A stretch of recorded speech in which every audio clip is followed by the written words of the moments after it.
What you think is your reflection might not be yours at all. My name is Samantha. I live in a slightly run-down apartment in New Orleans, a place with creaking floors, peeling paint, and a strange, almost oppressive silence at night. I moved here for a fresh start, a new job, a new life, but I had no idea the real nightmare was already waiting. In my bathroom, it started the first night. I brushed my teeth past 2 a.m. I saw my reflection smiling, but I wasn't smiling. My lips were still pressed tight, my eyes wide. I froze, staring at the mirror, heart pounding. Just my imagination, I whispered to myself. But deep down, I knew something wasn't right. The next night, it happened again. My reflection raised its hand before I did. Slow, deliberate, almost taunting. I slammed on the light, but the mirror just showed me. My pulse raced. I kept telling myself it was stress, lack of sleep.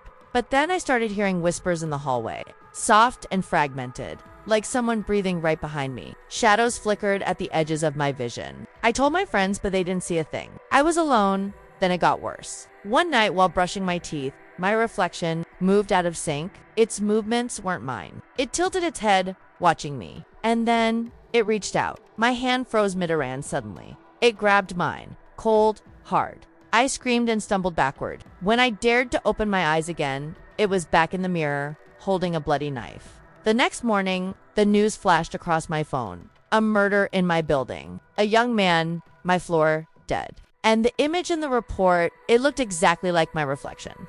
Panic gripped me. Every night, the mirror's reflection no longer copied MIT, acted on its own. Stalking, planning, executing. Every time another person died, it would smile at me silently, as if saying, next. I couldn't sleep. I couldn't leave my apartment. The police dismissed me. Friends stopped calling.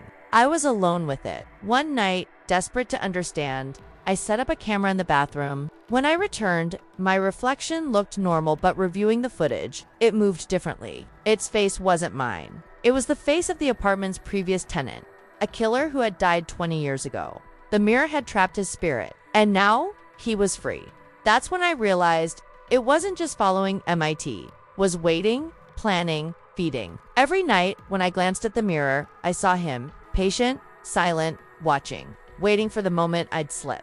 I stopped using the bathroom at night. I sleep with the lights on. I don't look in mirrors anymore. But sometimes, when I catch a fleeting glimpse, I see him, smiling, knife in hand, patient, waiting. And I know this is just the beginning. That if this story sent chills down your spine, subscribe to Hauntra TV and hit the bell icon, because we bring real horror stories that will haunt you long after the lights go out.